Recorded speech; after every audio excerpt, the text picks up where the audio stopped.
This is Histories and Mysteries. I'm Ashley. And I'm Jessica. And I'm Rochelle. And on this week's episode, Ashley is going to be talking about the Chanel Miller case, aka the Brock Turner case. Ew. And I am going to be talking about Earle Nelson. Never heard of him. I hadn't either, and Kyle suggested it to me. So it's not like a super long one, but it's a goodie. Okay, well, that's good because mine's really long. So yeah, mine's also like very much trigger warning. I'm so sorry. Same. Yeah, mine involves necrophilia and awful things being done to children and women. So okay, well, mine's awful things being done to a woman, but either way, it all around sucks. Yes. But I did want to give a trigger warning at the beginning of this because they do go into detail of like what exactly happened to her. So it is a little graphic. Mm-hmm. And then also I wanted to put in here that I have and will read her full victim impact statement. It's really long. So I'll preface it before we get there that that's what it is. And if you don't want to listen to the whole thing, you can just like fast forward through it. But I just think it's important to have the full thing in there. Oh, yeah, of course. So, okay. So I got my sources from Wikipedia, NBC News, USA Today, Insider, LA Times, The Guardian, BuzzFeed, Washington Post, The Atlantic, and CNN. Nice. It was a lot. I pieced a lot of things together. Good. You're good at that. Thanks. You're welcome. So Chanel Miller, aka Emily Doe, at the time, when the whole court case was going on, she didn't want to be known who she was, so the victim was known as Emily Doe. I'm just gonna call her Chanel throughout because she has since come out and wrote a book about it and said like, "Hey, I'm Emily Doe." So okay. She had graduated university already, but her younger sister, Tiffany, was home visiting for the weekend and asked Chanel if she wanted to go with her to a frat party at Stanford University. Chanel said, sure, why not? And off they went. But little did Chanel know, January 17th, kind of 18th, 2015 was going to be a night that changed her life forever. Oh. She and her sister were having a great time, just drinking, socializing, doing, normal college kid stuff. Mm-hmm. And the next thing Chanel knew was that she was waking up in a hospital. Oh, sweet babe. Oh, no. She said she had pine needles in her hair and stuck to her clothes, and she had cuts and scrapes on her hands and her elbows. She was told that she may have been sexually assaulted, and they asked if they could do a rape kit on her, and she said yes.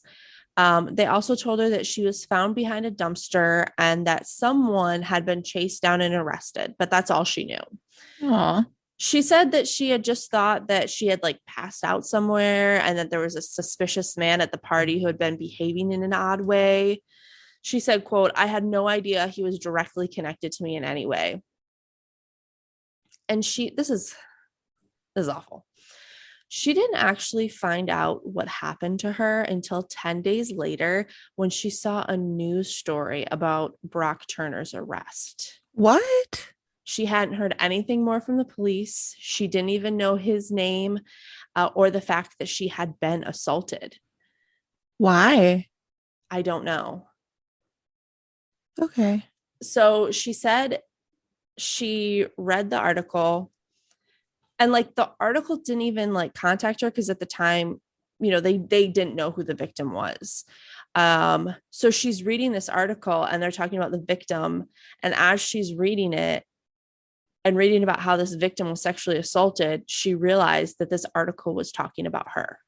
That's awful. Awful, Yeah. awful. Yeah. And she said, quote, it was surreal having the news broken to me by the internet. She said, I was alone, sitting at my desk, surrounded by coworkers, reading about how I was stripped and then penetrated and discarded in a bed of pine needles behind a dumpster. That's how I figured out all of those elements, and they all added up, and I finally understood. Wow. Yeah. Like, imagine going through something like that and not knowing what happened. Yeah. Like, it's traumatic enough remembering what happened, Mhm. let alone knowing something horrible happened to you, but having no recollection of it. And then finding out when you're at work. Yeah. Oh my God. Yeah. Ugh. Horrible. So, what actually happened is a bit fuzzy because we only know kind of what her sister saw before Chanel left the party, Brock's version of events, which is obviously lies, and then the people who stopped him. So, we kind of had, well, not we, I didn't do it. They kind of had to piece together what happened based on these stories. So Tiffany, Chanel's sister, said that she was drinking and hanging out in the party. And at 2 separate times, this guy, Brock, came up to her and tried to kiss her. And Tiffany was like, no, thank you. And then moved on. But she said that she also never really saw this guy interact with her sister. But you're at a party, how much are you paying attention to, like, if they were by each other all night, then I can see that. If not, maybe there was some interaction, but, it doesn't really matter either way. Well, yeah. And I mean, if they're at a party, they're probably all drinking and, Yeah. having a fun time. And usually it's pretty dark at parties. Right. And exactly. so, yeah. Yeah. So the next part is unknown because Chanel was drunk and she doesn't remember anything. But at some point, we know Chanel left the party and went outside. It's unclear whether Brock left with her or if he followed her. I'm going Probably to assume he followed her. Yeah. Yeah. Then at around 1 a.m., 2 graduate students from Sweden, Peter Lars Johnson and Carl Fredrik Arndt, were riding their bike and came across a horrible scene. They saw a clearly unconscious woman laying on the ground with her dress pulled up and her underwear and phone beside her, and Brock Turner on top of her. They said they saw him thrust his hips into the woman, and they yelled out, "What the fuck are you doing? She's unconscious." When Brock heard him, he tried to run, but Peter was like, "Nuh-uh, not today, rapist," and chased him down, tripped him, and held him there until the cops came. Carl ran to Chanel to make sure she was still breathing, and she was, thankfully. So then Carl joined Peter in holding down Brock. And Peter said that while he was holding Brock down, Peter said, "What are you smiling for?" Because Brock was smiling. Ew. He didn't answer, but in court, Brock said that he was laughing because the situation was ridiculous. You're ridiculous. Yeah. So as the 2 Swedish graduate students were holding him down, a third bystander called the police. So yes, for our heroes, our graduate student heroes. Yeah, good job. Yeah. So the deputy sheriff who showed up on the scene said that Chanel was unconscious at the time and did not respond to shouting or being shaken on the shoulders. The paramedics did say that she opened her eyes when they pinched her nail beds, and she didn't regain consciousness until 4:15 a.m. in the hospital. Ugh, the worst. So here is Brock's ever-changing side of the story. I don't want to hear it. Right? I want to hear the bullshit. It's all bullshit. So when police first arrested him, he said that he met Chanel outside the frat house and left with her. He also said he did not know her name and stated, quote, he would not be able to recognize her again if he saw her. Classy. What a bitch. And at 1 a.m. right after his arrest, his blood alcohol content was 0.171%. So that's pretty high. He was pretty drunk. Yeah. And Chanel's, they estimate to be around 0.22% based on her reading in the hospital and then going backwards. You know what I mean? So a bit later, he told police that he met her at the party. They had a beer together and walked away from the house holding hands. He said that he took her clothes off and was fondling her while she rubbed his back. He then said that he got too nauseous and needed to vomit. He said when he got up to throw up, he heard 2 people talking in a foreign language, and he ran for some reason. He doesn't say why, and then he got tackled. Then in court... What? Yeah. What? Just like for some reason, some guys tackled me. I don't know. Oh my God. So then in court, he said not only did they meet at a party and drink a beer together, but they also danced and kissed at the party and then agreed to go back to his room. As they were walking, Chanel slipped on a slope behind a wooden shed, which makes sense because she had the scrapes on her hands and her elbows. Brock said then he got down on the ground with her and started kissing her. Brock said he asked her if she wanted him to finger her, and I'm sure he asked, of course, because he's a gentleman, right? Like, sorry. Sorry. Just imagine if a guy, like, you're getting hot and heavy with a guy, and he's just like, hey, can I finger you? I know. It's just like, what the fuck? Ridiculous. Oh my God. Nobody ever asks that. That's shit. exactly what I thought too. Like, God. And according to him, she said yes. So he fingered her for a minute as they were kissing, and then they started dry humping, which is his excuse for why the two graduate students saw him thrusting his hips into her. Okay. Why would you finger somebody and then dry hump them? Yeah, I don't know. Like, that seems kind of reverse. Yeah, you'd like dry hump first and then go into the yeah. He then said he tumbled down the slope a bit when he saw Peter and Carl, who said, "You're sick, and do you think that's okay?" Brock said he didn't know what they were talking about and ran when Peter tried to put him in an arm lock. So that was his side of the story. However, a bit before 1 a.m., like right before this happened, Chanel called her boyfriend and left a voice message, which was used in court. And she was, quote, almost entirely incomprehensible, which means that she was not able to give him consent or think through logically any of those things. I don't think she probably would have even been able to answer those questions that he was apparently asking her. I thought that her alcohol content was less than his, was it not? It was his was 0.17, hers was 0.22. Oh, I thought you said 1 point. Oh, no. Okay. He'd be dead at that point. Yeah. Okay. So they also found DNA evidence. So Chanel's DNA was found under Brock's fingernails on both hands and some on his right fingers. The person who ran the DNA test said that he couldn't determine if the DNA they found on Brock's fingers was blood, but he said it did resemble blood. So I don't know if he made her bleed inside or if that was the blood from her hands and her elbows or what, but either way, it's awful. So right after this happened, obviously it made the news and Brock withdrew from Stanford. And then Stanford announced that he was banned from campus. And then 2 weeks later, they announced that he could never step foot on campus again. He also received a lifetime ban because I'm sure everybody heard about this. He was a Stanford swimming star. He received a lifetime ban from the USA swimming team. And Olympic trials are only open to members of the USA swimming team. So he would never be able to be in the Olympics. So I know, poor guy. Poor turd. But I do have to say that both Stanford and the USA swimming team were much harder on him than the law was. Honestly, I was going to say at least something came out of this crap. Yeah. So did you mention this or are you going to mention it? But one of the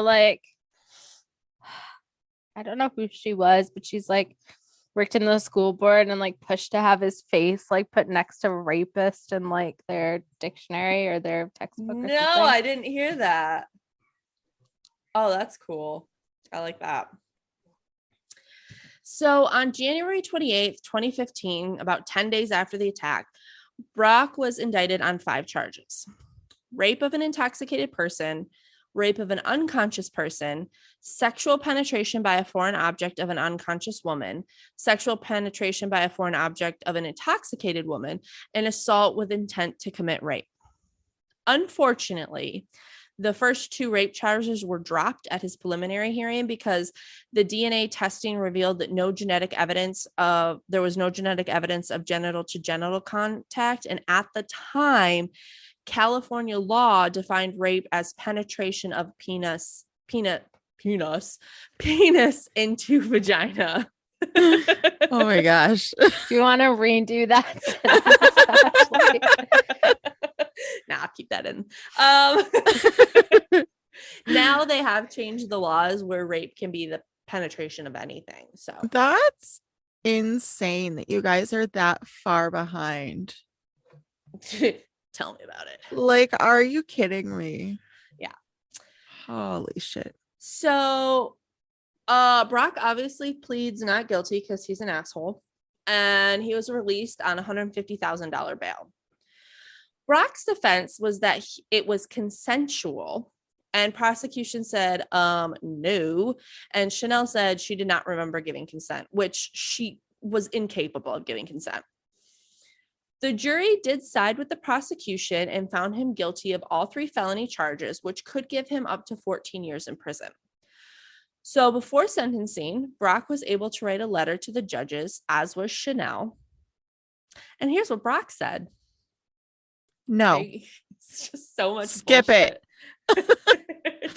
So bullshit. We don't care. I think you have to hear it though to see like how out of touch he is. No, because it makes me angry that like jack shit was done to him. Yeah, it's awful. All right. He said, if you don't want to hear this, go ahead and hit fast forward. But Rochelle and Jessica, you got to hear it. Sucks to suck. All right. The night of January 17th changed my life and the lives of everyone involved forever. I can never go back to being the person I was before that day. I am no longer a swimmer, a student, a resident of California, or the product of the work that I put in to accomplish the goals that I set out in the first 19 years of my life. Not only have I altered my life, but I've also changed, redacted, so Chanel, and her family's life. I am the sole proprietor of what happened on the night, and these people's lives were changed forever. I would give anything to change what happened that night. I can never forgive myself for imposing trauma and pain on her. It debilitates me to think that my actions have caused her emotional and physical stress that is completely unwarranted and unfair. The thought of this is in my head every second of every day since this event had occurred. These ideas never leave my mind. During the day, I shake uncontrollably from the amount I torment myself by thinking about what has happened. I wish I had the ability to go back in time and never pick up a drink that night, let alone interact with her. I am barely holding a conversation with someone without having my mind drift into thinking these thoughts. They torture me. I go to sleep every night having been crippled by these thoughts to the point of exhaustion. I wake up having dreamt of these horrific events that I have caused. I am completely consumed by my poor judgment and ill thoughts and actions.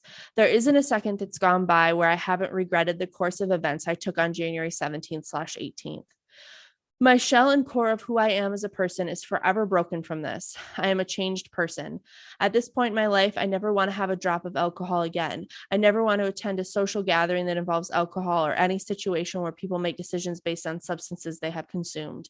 I never want to experience being in a position where I have a negative impact on my life or someone else's ever again. I've lost 2 jobs solely based on the reporting of my case. I wish I was never good at swimming or had the opportunity to attend Stanford, so maybe the newspapers wouldn't want to write stories from me. All I can do from these events moving forward is by proving to everyone who I really am as a person. I know that if I were to be placed on probation, I would be able to be a benefit to society for the rest of my life. I want to earn a college degree in any capacity that I'm able to do so. And in accomplishing this task, I can make the people around me and society better through the example I will set. I have been goal-oriented person since my start as a swimmer. I want to take what I can from who I was before this situation happened and use it to the best of my abilities moving forward. I know I can show people who are like me the dangers of assuming what college life can be like without thinking about the consequences one would potentially have to make if one were to take the same decisions I made. I want to show that people's lives can be destroyed by drinking and making poor decisions while doing so. One needs to recognize the influence that peer pressure and the attitude of having to fit in can have on someone. One's decision has the potential to change your entire life. I know I can impact and change people's attitudes towards the culture surrounded by binge drinking and sexual promiscuity that protrudes through what people think is at the core of being a college student. I want to demolish the assumption that drinking and partying are what make up college lifestyle. I made a mistake. I drank too much and my decision hurt someone, but I never ever meant to intentionally hurt Chanel. My poor decision-making and excessive drinking hurt someone that night, and I wish I could just take it back. If I were to be placed on probation, I can positively... No. You're fucking raping hurt someone that night. Right. Yeah. Now you're drinking. And so you can see where his head is like, he's not even like grasping the situation. Like he's blaming it all on drinking and partying and the college lifestyle. I know a lot of people who drank and partied through college and they never raped anybody. Like, I literally have that written in here. Same. Fuck. It's so frustrating. So anyway, he goes on to talk about how he wants to be on probation and he would take the opportunity and blah, blah, blah. So he also claimed that he got so drunk because he wasn't used to drinking, which is a lie. His phone records show quite a bit of experience with drugs and alcohol, including LSD and ecstasy. He was also arrested in 2014 for being a minor with alcohol. So it's not a new thing for him. Okay, what I'm going to do next is continue on with the story. And then at the end, I'm going to read Chanel's victim impact statement because it's really, really long. So if people want to skip that part and just go to Jessica's story, they can. So, okay. There's also a famous quote from Brock's dad, which I'm sure you've heard, who pleaded with the judge for leniency, saying that, quote, "This is a steep price to pay for 20 minutes of action out of the 20 plus years of his life." Basically saying that jail time is too much. And basically saying, you know, I've done the same shit and, you know. I think the judge probably has too, just by this. So the judge. So from what Brock was convicted of, he could face up to 14 years in prison. And I don't think that's enough, but the judge said, quote, "I mean, I take him at his word that subjectively, this was his version of events. The jury obviously found it not to be the sequence of events." So basically he's saying he doesn't believe the jury. He believes Brock and what he said. He then went on to say that it was a difficult decision and that he considered denying probation because of the physical and devastating emotional injury of the victim. But I guess he didn't consider it that much. He also took into consideration that Turner was remorseful, even though he did not seem remorseful in his statement at all. Yep. He did not have any prior convictions. He was young. He was unarmed when it happened. And he would comply with the terms of probation. And he would not be a danger to others if not imprisoned, except for, you know, all drunk girls. He also said that while alcohol is not an excuse, it was a factor that when trying to assess moral culpability in this situation, it is mitigating. And that's where I wrote, Rochelle, I don't know, man. I've been around a lot of drunk guys who don't go around raping women. He also said that a prison sentence would have a severe impact and adverse collateral consequences of Brock. Poor sweet baby. Sweet muffin pie, what a well baby. So Brock was sentenced to 6 months in jail. That infuriates me. Well, be even more mad because due to overcrowding, he served 3 months. Due to overcrowding. 3 months. Okay. So, of course, he appealed, saying that there was a lack of sufficient evidence to support 3 convictions. His lawyers argued that they didn't know when Chanel became unconscious and that because Turner was fully clothed and engaged in forms of sexual contact other than intercourse, it would negate an inference of intent to rape. The justices said, nah, bitch. and threw down his appeal. So where is everybody now? After his sentencing, Aaron Persky, the judge, his law offices began getting threatening calls, and an online petition was created to recall Persky. So I don't know if you guys have the same thing, but when you recall a judge, you're basically like firing them, but it has to be done through a vote of the citizens. But this petition had 1.2 million signatures, along with a Stanford law professor and other people in the legal community trying to organize to remove him. There had also been several jurors who refused to serve with him. So they're like, do you want to be a jury? They found out the judge and they're like, we're not doing it. We refuse. He was fired from his high school coaching job and he was recalled. It was the first time since 1932 that a judge had been recalled in California.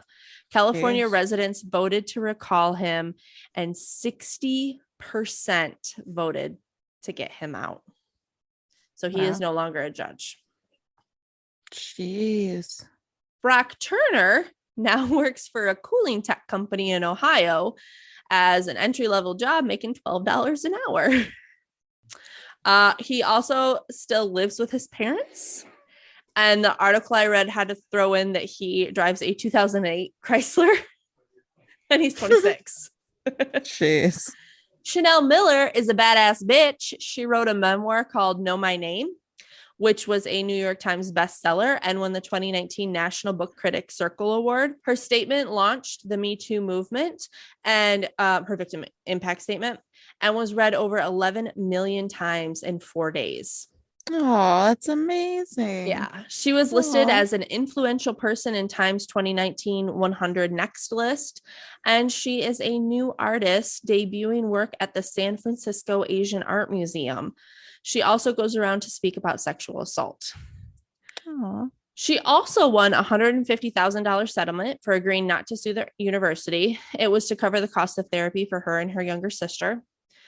Stanford also removed the dumpster and replaced it with a meditation garden and a commemorative plaque with the commemorative plaque isn't up yet because they said, we're going to put a commemorative plaque, and Chanel, you can pick the quote that we put on there so no one will ever forget what happened here. The quote she originally chose was from her victim impact statement, and it said, "I'm not just a drunk victim at a frat party found behind a dumpster while you're the all-American swimmer at a top university, innocent until proven guilty, with so much at stake." Stanford Vice Provost Lauren, it doesn't matter because she's awful, rejected it. She said, "Our agreement was not to condemn a single individual," she wrote to Miller. So Miller offered another quote, "You took my worth, my privacy, my energy, my time, my safety, my intimacy, my confidence, my own voice until today." That was also from her victim impact statement. And again, they rejected that quote. And they said it could be triggering and upsetting to some survivors instead of the hoped for effect of contributing to their healing. After that, Miller said, "I'm not going to give you guys a third quote." And she explained, "As a survivor, I feel a duty to provide a realistic view of the complexity of recovery.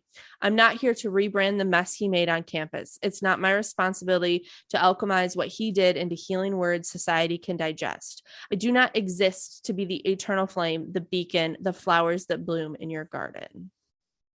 There are some people at Stanford that are trying to petition and push to get one of her chosen quotes put on there.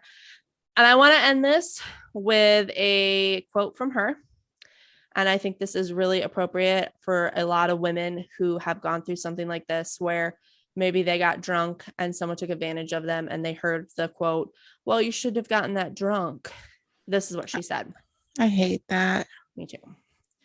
"Rape is not a punishment for getting drunk. We have this really sick mindset in our culture as if you deserve rape if you drink to excess. You deserve a hangover, a really bad hangover, but you don't deserve to have somebody insert their body parts inside of you." I gave me goosebumps. Like, what are you doing? I got goosebumps. Sorry, I'm not reacting because I'm just trying to like listen and be respectful to her I gotcha. Yeah. So I don't want to interrupt you. I gotcha. So that is the story of Chanel Miller. And as promised, here is Chanel Miller's victim impact statement. Your Honor, if it's all right for the majority of this statement, I would like to address the defendant directly. You don't know me, but you've been inside me, and that's why we're here today. On January 17th, 2015, it was a quiet Saturday night at home.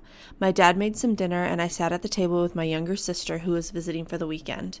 I was working full-time, and it was approaching my bedtime. I planned to stay at home by myself, watch some TV, and read, while she went to a party with her friends. Then I decided it was my only night with her. I had nothing better to do, so why not? There's a dumb party 10 minutes from my house. I would go, dance like a fool, and embarrass my younger sister. On the way there, I joked that undergrad guys would have braces. My sister teased me for wearing a beige cardigan to a frat party like a librarian. I called myself Big Mama because I knew I'd be the oldest one there. I made silly faces, let my guard down, and drank liquor too fast, not factoring in what my tolerance had significantly lowered since college. The next thing I remember, I was in a gurney in a hallway. I had dried blood and bandages on the backs of my hands and elbows. I thought maybe I had fallen and was in an admin office on campus. I was very calm and wondering where my sister was. A deputy had explained I had been assaulted. I still remained calm, assured he was speaking to the wrong person. I knew no one at this party. When I was finally allowed to use the restroom, I pulled down the hospital pants they had given me, went to pull down my underwear, and felt nothing. I still remember the feeling of my hands touching my skin and grabbing nothing. I looked down and there was nothing. The thin piece of fabric, the only thing between my vagina and anything else, was missing, and everything inside me was silenced. I still don't have words for that feeling. In order to keep breathing, I thought maybe the policeman used scissors to cut them off for evidence. Then I felt pine needles scratching the back of my neck and started pulling them out of my hair. I thought maybe the pine needles had fallen from a tree onto my head. My brain was talking my gut into not collapsing because my gut was saying, "Help me, help me." I shuffled from room to room with a blanket wrapped around me, pine needles trailing behind me. I left a little pile in every room I sat in. I was asked to sign papers that said, "Rape victim." And I thought something has really happened. My clothes were confiscated, and I stood naked while the nurses held a ruler to various abrasions on my body and photographed them. The three of us worked to comb the pine needles out of my hair, 6 hands to fill 1 paper bag. To calm me down, they said it's just the flora and fauna. I had multiple swabs inserted into my vagina and anus, needles for shots, pills, had a Nikon pointed right at my spread legs. I had long, pointed beaks inside of me and had my vagina smeared with cold blue paint to check for abrasions. After a few hours of this, they let me shower. I stood there examining my body beneath the stream of water and decided I don't want my body anymore. I was terrified of it. I didn't know what had been in it, if it had been contaminated, who had touched it. I wanted to take off my body like a jacket and leave it at the hospital with everything else. On that morning, all that I was told was that I had been found behind a dumpster, potentially penetrated by a stranger, and that I should get retested for HIV because results don't always show up immediately. But for now, I should go home and get back to my normal life. Imagine stepping back into the world with only that information. They gave me huge hugs, and I walked out of the hospital into the parking lot wearing the new sweatshirt and sweatpants they provided me, as they had only allowed me to keep my necklace and shoes. My sister picked me up, face wet from tears, and contorted in anguish. Instinctively and immediately, I wanted to take away her pain. I smiled at her. I told her to look at me. I'm right here. I'm okay. Everything's okay. I'm right here. My hair is washed and clean. They gave me the strangest shampoo. Calm down and look at me. Look at these funny new sweatpants and sweatshirt. I look like a PE teacher. Let's go home. Let's eat something. She did not know that beneath my sweatsuit I had scratches and bandages on my skin. My vagina was sore and had become a strange dark color from all the prodding. My underwear was missing, and I felt too empty to continue to speak. That I was also afraid, that I was also devastated. That day we drove home, and for hours in silence, my younger sister held me. My boyfriend did not know what happened, but called that day and said, I was really worried about you last night. You scared me. Did you make it home okay? I was horrified. That's when I learned I had called him that night in my blackout, left an incomprehensible voicemail that we had also spoken on the phone, but I was slurring so heavy he was scared for me that he repeatedly told me to go find my sister. Again, he asked me, what happened last night? Did you make it home okay? I said yes and hung up to cry. I was not ready to tell my boyfriend or parents that actually I may have been raped behind a dumpster, and I don't know by who or when or how. If I told them, I would see the fear on their faces and mine would multiply by tenfold, so instead I pretended the whole thing wasn't real. I tried to push it out of my mind, but it was so heavy. I didn't talk, I didn't eat, I didn't sleep, I didn't interact with anyone. After work, I would drive to a secluded place to scream. I didn't talk, I didn't eat, I didn't sleep, I didn't interact with anyone, and I became isolated from the ones I loved most. For over a week after the accident, I didn't get any calls or updates about that night or what happened to me. The only symbol that proved that it hadn't just been a bad dream was a sweatshirt from the hospital in my drawer. One day I was at work scrolling through the news on my phone and came across an article. In it, I read and learned for the first time about how I was found unconscious with my hair disheveled, long necklace wrapped around my neck, bra pulled out of my dress pulled off over my shoulders and pulled up above my waist, that I was butt naked all the way down to my boots, legs spread apart, and had been penetrated by a foreign object by someone I did not recognize. This is how I learned what happened to me. Sitting at my desk, reading the news at work. I learned what happened to me the same time everyone else in the world learned what happened to me. That's when the pine needles in my hair made sense. They didn't fall from a tree. He had taken off my underwear. His fingers had been inside of me. I don't even know this person. I still don't know this person. When I read about me like this, I said, this can't be me. This can't be me. I could not digest or accept any of this information. I could not imagine my family having to read about this online. I kept reading. In the next paragraph, I read something that I will never forgive. I read that according to him, I liked it. I liked it. Again, I do not have words for these feelings. It's like if you were to read an article where a car was hit and found dented in a ditch, but maybe the car enjoyed being hit. Maybe the other car didn't mean to hit it, just bump it a little bit. Cars get in accidents all the time. People aren't always paying attention. Can we really say who's at fault? And then, at the bottom of the article, after I learned about the graphic details of my own sexual assault, the article listed his swimming times. She was found breathing, unresponsive with her underwear 6 inches away from her bare stomach curled in fetal position. By the way, he's really good at swimming. Throw in my mile time if that's what we're doing. I'm good at cooking. Put that in there. I think the end is where you list your extracurriculars to cancel out all the sickening things that have happened. The night news came out. I sat my parents down and told them that I had been assaulted. To not look at the news because it's upsetting. Just know that I'm okay. I'm right here and I'm okay. But halfway through telling them, my mom had to hold me because I could no longer stand up. The night after it happened, he said he didn't know my name. He said he wouldn't be able to identify my face in a lineup. Didn't mention any dialogue between us. No words, only dancing and kissing. Dancing is a cute term. Was it snapping fingers and twirling dancing, or just bodies grinding up against each other in a crowded room? I wonder if kissing was just faces sloppily pressed up against each other. When the detective asked if he had planned on taking me back to his dorm, he said no. When the detective asked how he ended up behind the dumpster, he said he didn't know.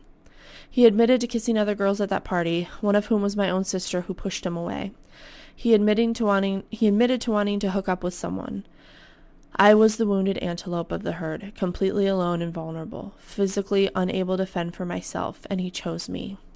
Sometimes I think if I hadn't gone, then this never would have happened, but then I realized it would have happened, just to somebody else.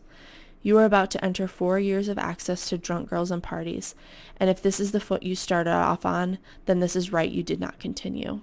The night after it happened, he said he thought I liked it because I rubbed his back. A back rub. Never mentioned me voicing consent. Never mentioned us even speaking. A back rub. One more time in public news, I learned that my ass and vagina were completely exposed outside. My breasts had been groped. Fingers had been jabbed inside me along with pine needles and debris. My bare skin and head had been rubbing against the ground behind the dumpster, while an erect freshman was humping my half-naked, unconscious body. But I don't remember, so how do I prove I didn't like it? I thought there was no way this was going to trial. There were witnesses. There was dirt in my body. He ran but was caught. He's going to settle, formally apologize, and we'll both move on. Instead, I was told he hired a powerful attorney, expert witnesses, private investigators who were going to try and find details about my personal life to use against me, find loopholes in my story to invalidate me and my sister, in order to show that the sexual assault was in fact a misunderstanding, that he was going to go to any length to convince the world he had simply been confused. I was not only told that I was assaulted, I was told that because I couldn't remember, I technically could not prove it was unwanted.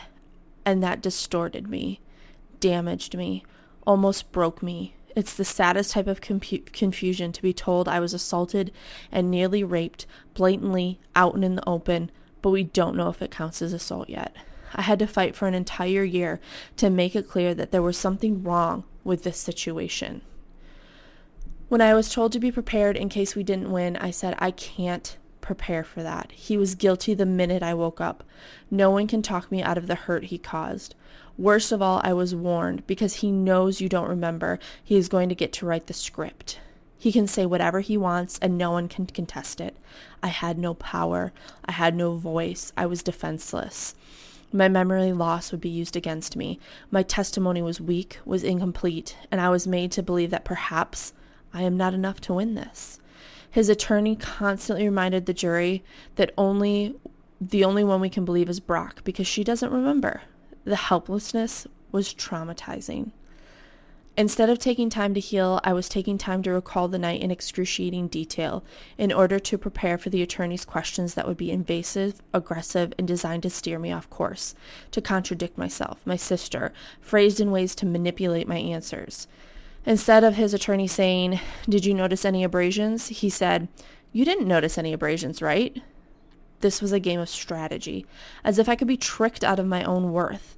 The sexual assault had been so clear, but instead, here I was at the trial, answering questions like, how old are you? How much do you weigh? What did you eat that day? Well, what did you have for dinner? Who made dinner? Did you drink with dinner? No, not even water?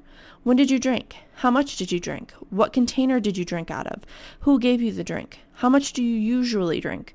Who dropped you off at this party? At what time? But where exactly? What were you wearing? Why were you going to this party? What did you do when you got there? Are you sure you did that? But what time did you do that? What does this text mean? Who were you texting? When did you urinate? Where did you urinate? With whom did you urinate outside? Was your phone on silent when your sister called? Do you remember silencing it?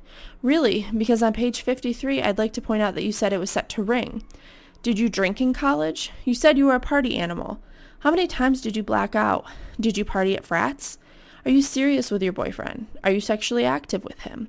When did you start dating? Would you ever cheat? Do you have a history of cheating? What do you mean when you said you wanted to reward him? Do you remember what time you woke up? Were you wearing your cardigan? What color was your cardigan? Do you remember any more from that night? No? Okay, well, we'll just let Brock fill it in. I was pummeled with narrow-pointed questions that dissected my personal life, love life, past life, family life, inane questions, accumulating trivial details to try and find an excuse for this guy who had me half naked before even bothering to ask for my name. After a physical assault, I was assaulted with questions designed to attack me, to say, see, her facts don't line up. She's out of her mind. She's practically an alcoholic. She probably wanted to hook up. He's like an athlete, right? They were both drunk. Whatever. The hospital stuff she remembers is after the fact. Why take that into account? Brock has a lot at stake, so he's having a really hard time right now. And then the time came for him to testify, and I learned what it meant to be re-victimized. I want to remind you, the night after it happened, he said that he never planned to take me back to his dorm. He said he didn't know why we were behind a dumpster. He got up to leave because he wasn't feeling well when he was suddenly chased and attacked. Then he learned I could not remember. So 1 year later, as predicted, a new dialogue emerged. Brock had a strange new story, almost sounded like a poorly written young adult novel, with kissing and dancing and hand-holding and lovingly tumbling to the ground, and most importantly in this new story, there was suddenly consent. 1 year after the incident, he remembered, oh yeah, by the way, she actually said yes to everything, so... He said he had asked if I wanted to dance. Apparently I said yes. He said he'd asked if I wanted to go to his dorm. I said yes. Then he asked if he could finger me, and I said yes. Most guys don't ask, can I finger you? Usually there's a natural progression of things unfolding consensually, not a question and answer. But apparently I granted full permission. He's in the clear. Even in his story, I only said a total of 3 words. Yes, yes, yes. Before he had me half naked on the ground. Future reference, if you're confused about whether a girl can consent, see if she can speak an entire sentence. You couldn't even do that. Just one coherent string of words. Where was the confusion? This is common sense. Human decency. According to him, the only reason we were on the ground was because I fell down. Note, if a girl falls down, help her get back up. If she's too drunk to even walk and falls down, do not mount her, hump her, take off her underwear, and insert your hand inside her vagina. If a girl falls down, help her up. If she's wearing a cardigan over her dress, don't take it off so that you can touch her breasts. Maybe she's cold. Maybe that's why she wore the cardigan. Next in the story, 2 Swedes on a bicycle approached you and you ran. When they tackled you, why didn't you say, stop, everything's okay, go ask her, she's right over there, she'll tell you. I mean, you had just asked for my consent, right? I was awake, right? When the policeman arrived and interviewed the evil Swede who tackled you, he was crying so hard he couldn't speak because of what he'd seen. Your attorney has repeatedly pointed out, well, we don't know exactly when she became unconscious. And you're right. Maybe I was still fluttering my eyes and I wasn't completely limp yet. That was never the point. I was too drunk to speak English, too drunk to consent way before I was on the ground. I should have never been touched in the first place. Brock stated, at no time did I see that she was not responding. If at any time I thought she was not responding, I would have stopped immediately. Here's the thing. If your plan was to stop only when I became unresponsive, then you still do not understand. You didn't even stop when I was unconscious anyway. Someone else stopped you. 2 guys on bikes noticed I wasn't moving in the dark and had to tackle you. How did you not notice while on top of me? You said you would have stopped and gotten help. You say that, but I want you to explain how you would have helped me step by step. Walk me through this. I want to know. If those evil Swedes had not found me, how the night would have played out. I'm asking you, would you have pulled my underwear back on over my boots, untangled my necklace wrapped around my neck, closed my legs, covered me, picked the pine needles from my hair, asked if the abrasions on my neck and bottom hurt? Would you then go find a friend and say, will you help me get her somewhere warm and soft? I don't sleep when I think about the way it could have gone if the 2 guys had never come. What would have happened to me? That's what you'll never have a good answer for. That's what you can't explain even after a year. On top of all this, he claimed that I orgasmed after 1 minute of digital penetration. The nurse said that there had been abrasions, lacerations, and dirt in my genitalia. Was that before or after I came? To sit under oath, inform us all that yes, I wanted it, yes, I permitted it, and that you are the true victim attacked by Swedes for reasons unknown to you is appalling, is demented, is selfish, is damaging, is enough to be suffering. It is another thing to have someone ruthlessly working to diminish the gravity of validity of this suffering. My family had to see pictures of my head strapped to a gurney full of pine needles, of my body in the dirt with my eyes closed, hair messed up, limbs bent, and dress hiked up. And even after that, my family had to listen to your attorney say that the pictures were after the fact. We can dismiss them.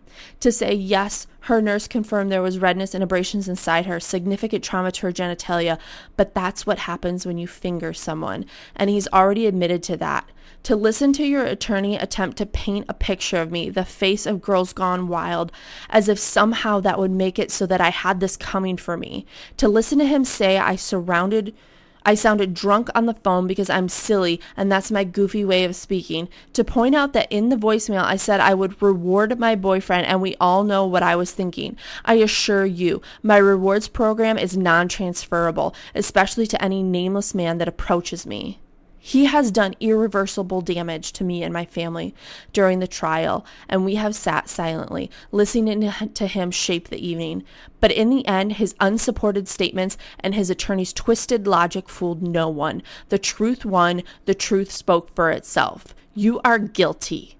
12 jurors convicted you guilty of 3 felony counts beyond reasonable doubt. That's 12 votes per count.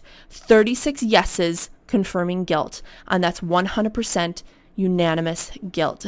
And I thought, finally, it is over. Finally, he will own up to what he did, truly apologize. We will both move on and get better. Then I read your statement. If you are hoping that one of my organs will implode from anger and I will die, I am almost there. You are very close. This is not a story of another drunk college hookup with poor decisions making. Assault is not an accident. Somehow you still don't get it. Somehow you still sound confused. I will now read portions of the defendant's statement and respond to them. You said being drunk, I just couldn't make the best decisions, and neither could she. Alcohol is not an excuse. Is it a factor? Yes. But alcohol was not the one who stripped me, fingered me, and had my head dragged against the ground with me almost fully naked. Having too much to drink was an amateur mistake that I admit to, but it is not criminal. Everyone in this room has had a night where they have regretted drinking too much, or knows someone close to them who had a night where they have regretted drinking too much. Regretting drinking is not the same as regretting sexual assault. We were both drunk. The difference is I didn't take off your pants and underwear, touch you inappropriately, and run away. That's the difference. You said, if I wanted to get to know her, I should have asked for her number rather than asking her to go back to my room. I'm not mad because you didn't ask for my number. Even if you did know me, I would not want to be in the situation. My own boyfriend knows me, but if he asked to finger me behind a dumpster, I would slap him. No girl wants to be in this situation. Nobody. I don't care if you know their phone number or not. You said, I stupidly thought it was okay for me to do what everyone was around me was doing, which was drinking. I was wrong. Again, you're not wrong for drinking. Everyone around you was not sexually assaulting me. You were wrong for doing what nobody else was doing, which was pushing your erect dick in your pants against my naked, defenseless body concealed in a dark area where partygoers could no longer see or protect me, and my own sister could not find me. Sipping Fireball is not your crime. Peeling off and discarding my underwear like a candy wrapper to insert your finger into my body is where you went wrong. Why am I still explaining this? You said during the trial, I didn't want to victimize her at all. That was just my attorney and his way of approaching the case. Your attorney is not your scapegoat. He represents you. Did your attorney say some incredulous, infuriating, degrading things? Absolutely. He said you had an erection because it was cold. You said you are in the process of establishing a program for high school and college students in which you speak about your experience to speak out against the college campus drinking culture and the sexual promiscuity that goes along with that. Campus drinking culture, that is what we're speaking out against. You think that's what I've spent the past year fighting for? Not awareness about campus sexual assault or rape or learning to recognize consent. Campus drinking culture. Down with Jack Daniels, down with Sky Vodka. If you want to talk to people about drinking, go to an AA meeting. You realize having a drinking problem is different than drinking and then forcefully trying to have sex with someone. Show men how to respect women, not how to drink less. Drinking culture and the sexual promiscuity that goes along with it goes along with that like a side effect, like fries on the side of your order. Where does promiscuity even come into play? I don't see headlines that read Brock Turner guilty of drinking too much and the sexual promiscuity that goes along with that. Campus sexual assault. That's your first PowerPoint slide. Rest assured, if you fail to fix the topic of your talk, I will follow you to every school you go to and give a follow-up presentation. Lastly, you said, I want to show people that one night of drinking can ruin a life. A life.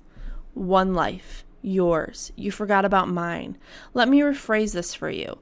I want to show people that one night of drinking can ruin 2 lives. You and me. You are the cause. I am the effect. You have dragged me through this hell with you, dipped me back into that night again and again. You have knocked down both our towers. I collapsed at the same time you did. If you think I was spared, came out unscathed, that today I ride off into the sunset while you suffer the greatest blow, you are mistaken. Nobody wins. We have all been devastated. We have all been trying to find some meaning in all of this suffering. Your damage was concrete, stripped of titles, degrees, enrollment. My damage was internal, unseen. I carry it with me. You took away my worth, my privacy, my energy, my time, my safety, my intimacy, my confidence, my own voice, until today. See, one thing we have in common is that we were both unable to get up in the morning. I am no stranger to suffering. You made me a victim. In newspapers, my name was Unconscious Intoxicated Woman. 10 syllables, and nothing more than that. For a while, I believed that was all I was. I had to force myself to relearn my real name, my identity, to relearn that this is not all that I am not just a drunk victim at a frat party found behind a dumpster, while you are the all-American swimmer at a top university, innocent until proven guilty, with so much at stake. I am a human being who has been irreversibly hurt. My life was put on hold for over a year, waiting to figure out if I was worth something. My independence, natural joy, gentleness, and steady lifestyle I had been enjoying had become distorted beyond recognition. I became closed off, angry, self-deprecating, tired, irritable, empty. The isolation at times was unbearable. You could not give me back the life I had before that night either. While you worry about your shattered reputation, I refrigerated spoons every night so when I woke up and my eyes were puffy from crying, I would hold the spoons to my eyes, lessen the swelling so that I could see. I showed up an hour late to work every morning, excused myself to cry in the stairwells. I can tell you all the best places in that building to cry where no one can hear you. The pain became so bad that I had to explain the private details to my boss to let her know why I was leaving. I needed time because continuing day to day was not possible. I used my savings to go as far away as I possibly could be. I did not return to work for full time as I knew I'd have to take weeks off in the future for the hearing and trial that were constantly being rescheduled. My life was put on hold for over a year. My structure had collapsed. I can't sleep alone at night without having a light on, like a 5-year-old, because I have nightmares of being touched where I cannot wake up. I did this thing where I waited until the sun came up and I felt safe enough to sleep. For 3 months, I went to bed at 6 o'clock in the morning. I used to pride myself on my independence. Now I'm afraid to go on walks in the evening, to attend social events with drinking among friends where I should be comfortable being. I have become a little barnacle, always needing to be at someone's side, to have my boyfriend standing next to me, sleeping beside me, protecting me. It's embarrassing how feeble I feel, how timidly I move through life. Always guarded, ready to defend myself, ready to be angry. You have no idea how hard I have worked to rebuild parts of me that are still weak. It took me 8 months to even talk about what happened. I could no longer connect with friends, with everyone around me. I would scream at my boyfriend, my family, whenever they brought this up. You never let me forget what happened to me. At the end of the hearing, the trial, I was too tired to speak. I would leave drained, silent. I would go home and turn my phone off, and for days I would not speak. You bought me a ticket to a planet where I lived by myself. Every time a new article came out, I lived with the paranoia that my entire hometown would find out and know me as the girl who got assaulted. I didn't want anyone's pity, and I'm still learning to accept victim as part of my identity. You made my own hometown an uncomfortable place to be. You cannot give me back my sleepless nights, the way I have broken down sobbing uncontrollably if I'm watching a movie and a woman is harmed. To say it lightly, this experience has expanded my empathy for other victims. I have lost weight from stress. When people would comment, I told them I've been running a lot lately. There are times I did not want to be touched. I have to relearn that I'm not fragile. I am capable. I am wholesome, not just livid and weak. When I see my younger sister hurting, when she's unable to keep up in school, when she's deprived of joy, when she's not sleeping, when she's crying so hard on the phone she's barely breathing, telling me over and over again she's sorry for leaving me alone that night. Sorry, sorry, sorry. When she feels more guilt than you, then I do not forgive you. That night I had called her to try and find her, but you found me first. Your attorney's closing statement began, her sister said she was fine, and who knows better than her sister? You tried to use my own sister against me. Your points of attack were so weak, so low, it was almost embarrassing. You do not touch her. You should have never done this to me. Secondly, you should have never made me fight so long to tell you, you should have never done this to me. But here we are. The damage is done. No one can undo it, and now we both have a choice. We can let this destroy us. I can remain angry and hurt, and you can be in denial, or we can face it head on. I accept the pain, you accept the punishment, and we move on. Your life is not over. You have decades of years ahead to rewrite your story. The world is huge. It is so much bigger than Palo Alto and Stanford, and you will make a space for yourself in it where you can be useful and happy. But right now, you do not get to shrug your shoulders and be confused anymore. You do not get to pretend that there was no red flags. You have been convicted of violating me intentionally, forcibly, sexually, with malicious intent, and all you can admit to is consuming alcohol. Do not talk about the sad way your life was upturned because alcohol made you do bad things. Figure out how to take responsibility for your own conduct. Now to address the sentencing. When I read the probation officer's report, I was in disbelief, consumed by anger, which eventually quieted down to profound sadness. My statements have been slimmed down to distortion and taken out of context. I fought hard during this trial and will not have the outcome minimized by a probation officer who attempted to evaluate my current state and my wishes in a 15-minute conversation, the majority of which was spent answering questions I had about the legal system. The context is also important. Brock had yet to issue a statement, and I had not read his remarks. My life had been on hold for over a year of anger, anguish, and uncertainty, until a jury of my peers rendered a judgment that validated the injustices I had endured. Had Brock admitted guilt and remorse and offered to settle early on, I would have considered a lighter sentence, respecting his honesty, grateful to be able to move our lives forward. Instead, he took the risk of going to trial, added insult to injury, and forced me to relive the hurt, as details about my personal life and sexual assault were brutally dissected before the public. He pushed me and my family through a year of inexplicable, unnecessary suffering, and should face the consequences of challenging his crime, of putting my pain into question, of making us wait for so long for justice. I told the probation officer I do not want Brock to rot away in prison. I did not say he does not deserve to be behind bars. The probation officer's recommendation of a year or less in county jail is just a soft timeout, a mockery of the seriousness of his assault, an insult to me and all women. It gives the message that a stranger can be inside you without proper consent, and he will receive less than what has been defined as the minimum sentence. Probation should be denied. I also told the probation officer that I truly wanted was for Brock to get it, to understand, and to admit to his wrongdoing. Unfortunately, after reading the defendant's report, I am severely disappointed and feel that he has failed to exhibit sincere remorse or responsibility for his conduct. I fully respected his right to a trial, but even after 12 jurors unanimously convicted him of guilty of all 3 felonies, all he has admitted to doing is ingesting alcohol. Someone who cannot take full accountability for his actions does not deserve a mitigating sentence. It is deeply offensive that he would try to dilute rape with a suggestion of promiscuity. By definition, rape is the absence of promiscuity. Rape is the absence of consent, and it perturbs me deeply that he can't even see that distinction. The probation officer factored in that the defendant was youthful, and had no prior convictions.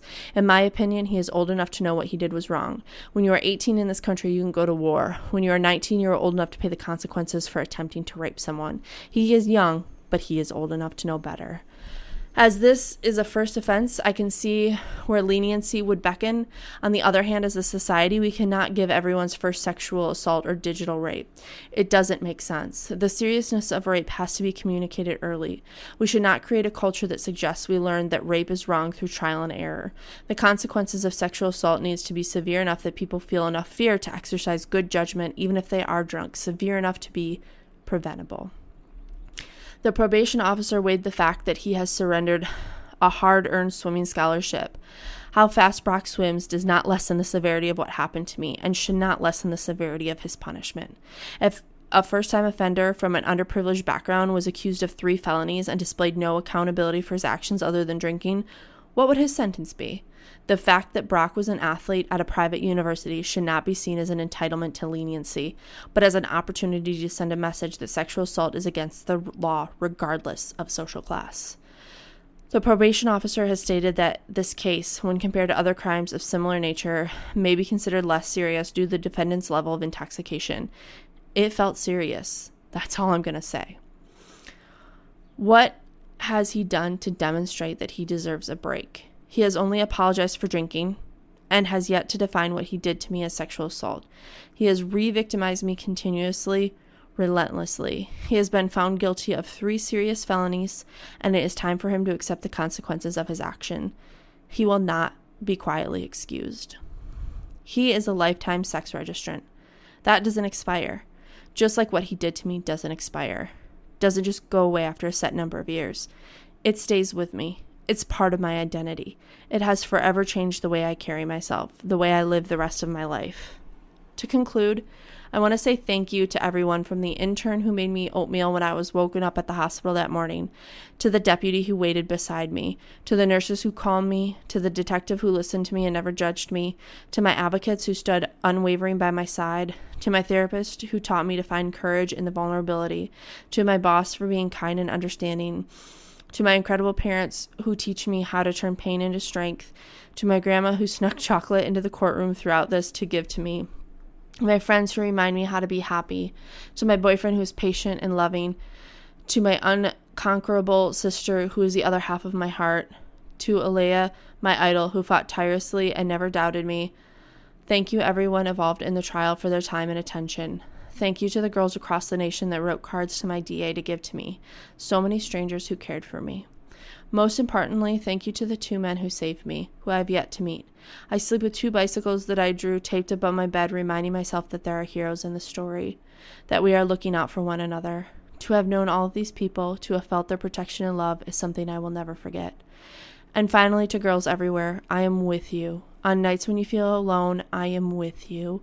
When people doubt or dismiss you, I am with you. I fought every day for you, so never stop fighting. I believe in you. As the author Anne Lamott once wrote, lighthouses don't go running all over an island looking for boats to save. They just stand there shining. Although I can't save every boat, I hope that by speaking today, you absorbed a small amount of light, a small knowing that you can't be silenced, a small satisfaction that justice was served, a small assurance that we are getting somewhere, and a big, big knowing that you are important. Unquestionably, you are untouchable. You are beautiful. You are to be valued, respected, undeniably, every minute of every day. You are powerful, and no one can take that away from you. To girls everywhere, I am with you. Thank you.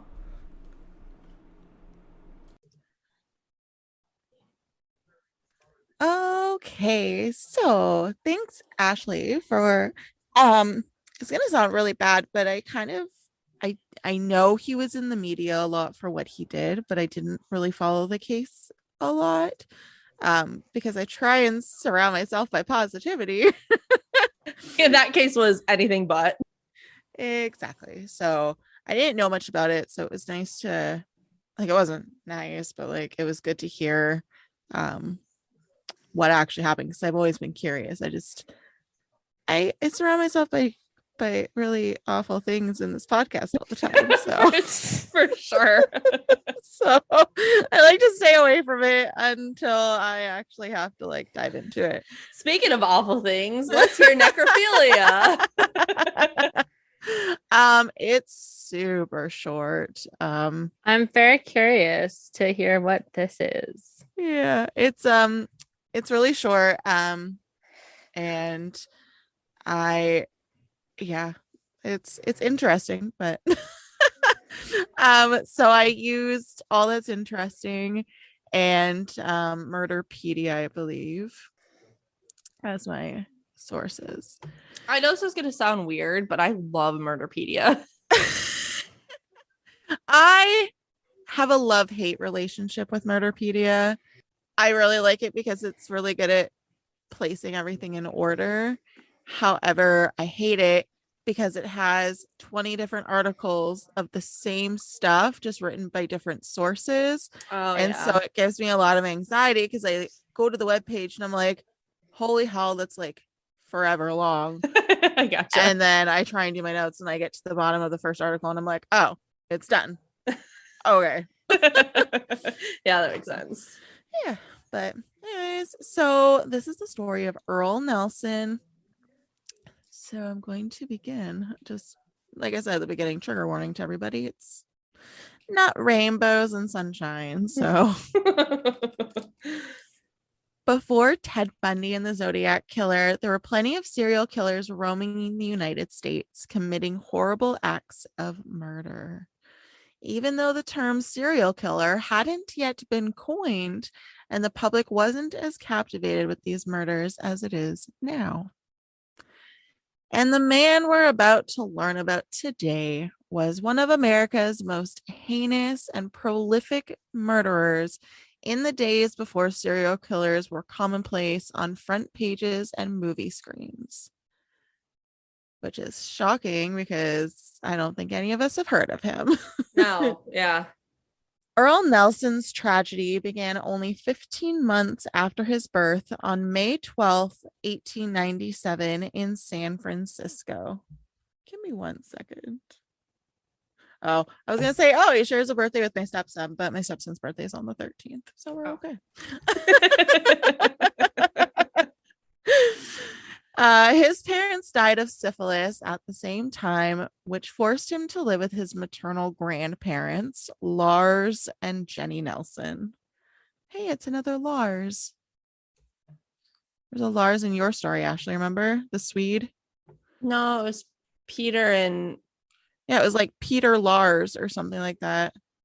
No, it wasn't Lars. You said Lars. No, it was... Yeah. Peter. Oh, you're right. It was Peter Lars Johnson. Yeah. Okay. My bad. I was gonna say that's like the most Swedish name ever. It stuck with my brain. Clearly, it did not stick with mine.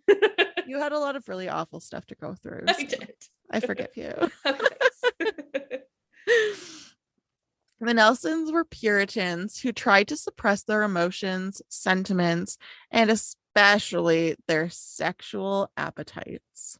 Which is always a recipe for good doings. Oh, yes. I also read like this weird fact about Earle. Apparently, he used to like the only way he would eat stuff is if he like smothered it in oil and then he would like lick the plate off afterwards. And he ate like that till he was like a teenager. Ew. And he thought it was normal. It's not good to have that much oil. No. He, as we can imagine, was a very young troublemaker and he faced exceptionally difficult circumstances. He was expelled from school when he was only 7 years old for misbehaving. Holy crap. I know, they were strict in the 1800s. His teachers stated that he talked to invisible people and referenced Bible passages about a huge beast. Oh. In the meantime, he enjoyed watching his cousin Rachel undress. Oh. Gives me the heebie-jeebs. Yeah. Around the age of 10, Earle was out riding his bicycle when he was hit by a streetcar. Oh. This accident set the stage for the rest of his life. The accident was so bad, trigger warning, that he was bleeding from a hole in his head and he was in a coma for quite some time. Oh. Don't awe him. Well, I mean, that the poor kid got hit. Sure.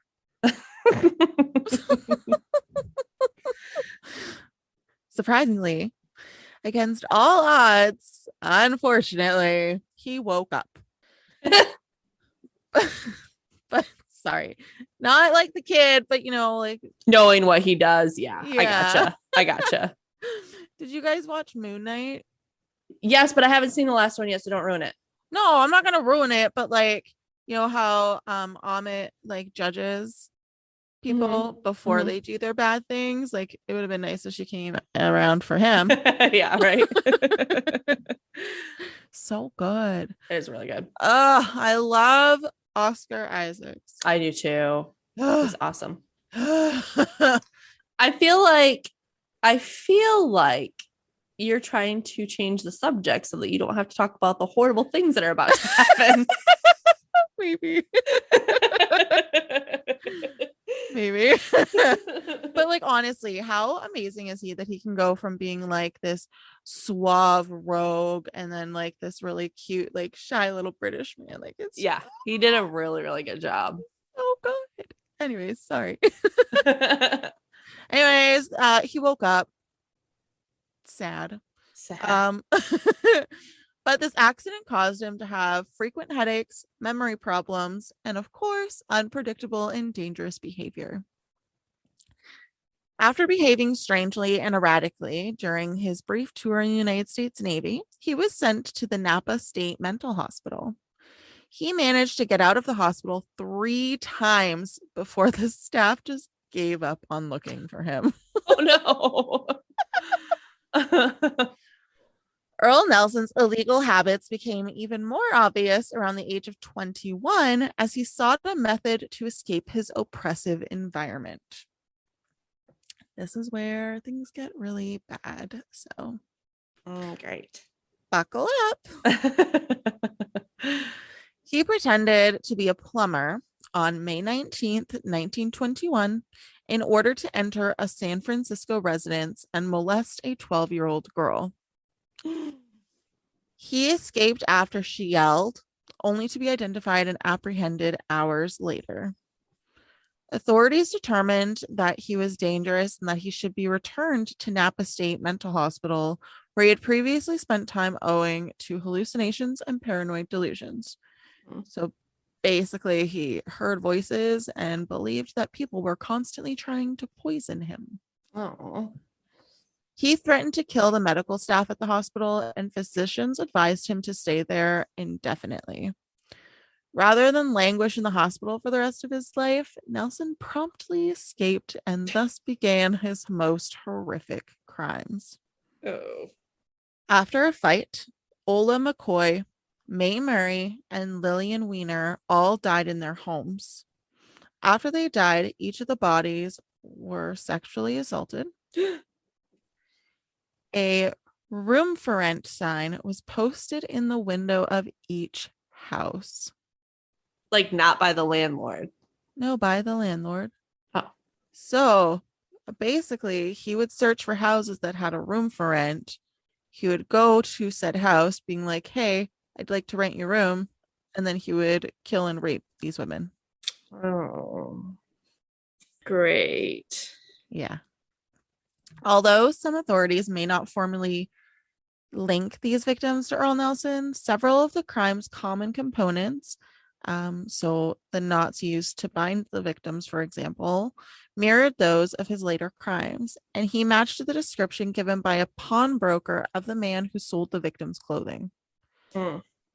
Nelson returned to San Francisco a few months later in February 1926 and began murdering additional unsuspecting women. From February to August, 5 more women died, all of whom followed the same basic pattern. Middle-aged women who put rooms up for rent were murdered and raped, and some of their belongings were later sold off, but the perpetrator was never located. Nelson would often study his battered Bible, hoping to put his victim at ease and catch him off guard.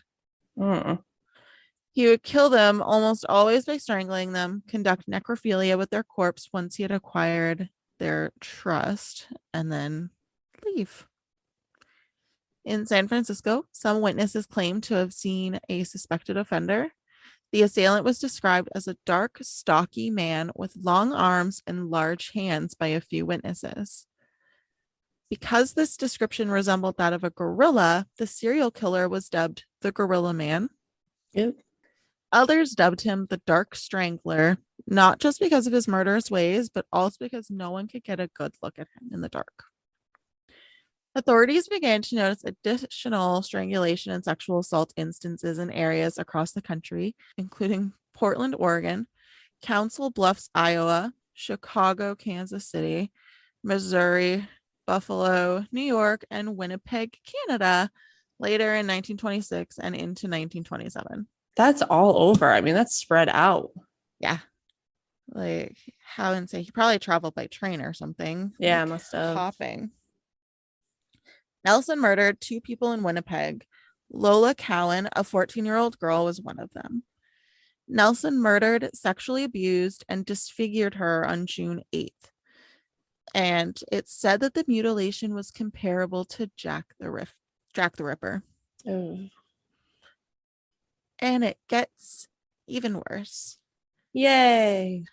After he did that to her, he then stuffed her body under the bed and slept the entire night in the same bed for 3 nights. Ugh. Yeah. Like the smell. Yeah. Like, oh, sorry. Told you it was a bad one. Emily Patterson was the other Canadian victim, and she managed to remove tufts of Nelson's hair from his head before succumbing to strangulation on June 10th, 1927. Good for her. Yeah. Nelson opted to have a shave and a haircut the next day after pawning some of her and her husband's things that he had stolen from the scene. Police located the stolen items and, with the help of the pawnbroker, retraced Nelson's actions from the pawn shop to the barber shop, where the proprietor described Nelson's appearance and said he had blood on his head from where Patterson had grabbed his hair. The authorities assumed they were hunting the gorilla man, since this man's description and method of operation matched information they'd received from other police departments about him. They spread the word about his description and started out to find him. On the night of June 12th, 1927, the murderer rented a room from an unsuspecting woman. However, he noticed his description in the newspaper the next morning, so it was time to pack up the rest of his stolen belongings and leave town. The subsequent brief manhunt for Nelson is described in a variety of ways, but we do know that a civilian in Killarney, Manitoba, reported seeing him on June 16th, and that police were able to apprehend him there. That night, though, he was able to pick the latch on his cell door and flee. For someone that is constantly apprehended, he's pretty good at escaping. Yeah, for sure. And in all honesty, I'm always so impressed that they were able to like catch anybody back then with like the limited amount of resources and like, Yeah. you know, just crime scene stuff that we have now that they did not have back then. Oh, I know. Like, how crazy. Yeah. However, he was apprehended the next day. Oh, good. After his fingerprints and tooth marks. Wow, Jessica. After his fingerprints and teeth marks matched those recovered at some of the crime locations, Nelson was arrested and charged with murder. He allegedly killed at least 22 people in the United States and Canada over a 20-month period from the fall of 1925 to the summer of 1927. Ooh. It's possible that the true number of victims is significantly higher. In terms of the quantity of victims, he was the most well-known serial murderer at the time. On November 1st, 1927, his trial began in courtroom number 1 of the Manitoba Law Courts building. The jury found Nelson guilty of the Winnipeg slaying of Emily Patterson, who was found strangled underneath her own bed by her husband, who had knelt by the bed to pray for her safe return after discovering her missing. Nelson's lawyers attempted to portray Nelson as mentally ill and thus not responsible for his crimes. But in just 10 days, Patterson was Nelson's fifth victim. Oh, God. Yeah. Mm-hmm. On January 13th, 1928, Nelson was hanged at the Vaughan Street Jail in Winnipeg at 7:30 a.m. Doctors and law enforcement authorities at the time couldn't agree on a definite motive for why he killed all these people, and even disputed on whether or not he was mad. Whatever his reasoning, Earle Nelson was America's most prolific murderer until the 1970s, when the true age of the serial killer had begun, regardless of his motives or true number of victims. And I have a list of his victims, of his known victims. Mm-hmm. So this is from February 1926 to June 1927. Okay. Clara Newman, Laura Beale, Lillian St. Mary, Anna Russell, Mary Nesbitt, Beatrice Withers, Virginia Grant, Mabel Fluke, Blanche Myers, Wilhelmina Edmonds, Florence Monks, Elizabeth Beard, Bonnie Pace, Germania Harpin, Mary McConnell, Jenny Randolph, Minnie May, Mrs. Antwerp, Mary Seetsema, Lola Cowan, Emily Patterson, and he also throttled Miss Harpin's 8-month-old baby. Oh, Oh, poor baby. Yeah, so that is my story on Earle Nelson. Thanks. It was awful. Yeah, you're welcome. Okay, I have a joke for you guys that I've been waiting all week for. That was a very weird transition, but okay, go for it. I'm very excited about it. Okay. What temperature does a cat like their meat? the perfect temperature. I don't know. Ooh, I like that, but no. Mm, Rare.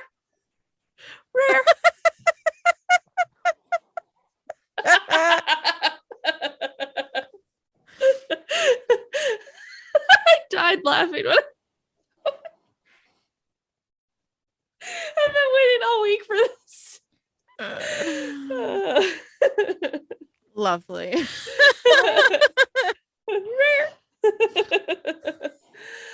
Does anybody have any jokes to top that one? Nope. Well, if you want more of us lovely ladies, you can find us at historiesandmysteries.ca. We are also on Facebook and Instagram. And if you'd like to rate and review us, we would really love you. And thank you to all of our new listeners and followers. Yay. We really appreciate all of you. Yeah. And we have a few stickers left. So if you would like a sticker, please email us or fill out the comment section on our website and we will get one sent out to you. Yeah. So I hope you have a great week. Yeah, we look forward to bringing you 2 new stories next week. Bye. Bye.